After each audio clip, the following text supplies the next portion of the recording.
apnesi aslında kelime anlamlarına baktığınızda çıkıyor. Uyku kelimesinden geliyor en başta. Uykuda görülen bir hastalık. Bu bir uyku hastalığı. Apne solunumsuzluk demektir.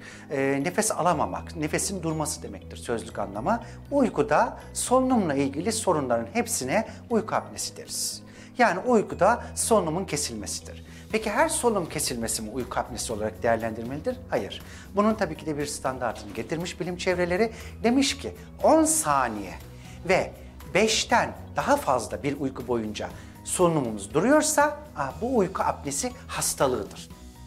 Çevremizde her 3 insandan birinde görülen bir hastalık, yani insidansı bu kadar yüksek ama ne kadarı teşhis edildi ve biliniyor? Soru işareti. Kişi kendinin daha uyku apnesi olduğunu zannetmiyor ki hekime gitsin, hekimle teşhis etsinler. En önemli şikayeti gün içi uykuluk halidir. Sürekli uyuma isteği, özellikle öğle yemeklerinden sonra. İçim geçirdi, şöyle bir başımı koysam, çalıştığım büroda, özellikle ofiste çalışanlarda bu çok sık olur. Veya trafikte, kırmızı ışıkta uyuyup kalan hastalarım olduğunu ben biliyorum.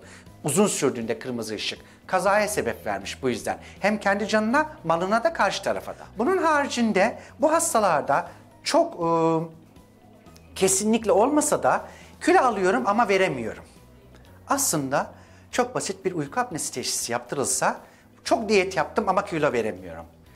Çünkü oksijenlenemiyor. Vücudumuzdaki yağlar da aynen bir kibrit çöpünün yanmadaki ihtiyacı gibi oksijene ihtiyaç duyuyor. Ve en çok da bunu gece uykuda yapıyor. Gece uykuda biz oksijenlenemiyorsak yine aşırı bir kilo artışı. Ama her horlayan hasta apne hastası demek değildir. Ama horlama apnenin birinci basamağıdır. Diş hekimliğini ilgilendiren tipi tıkanma tipi apnedir ve %100 diş hekimliğini ilgilendirir. Tedavisi de diş hekimliğinde mümkündür.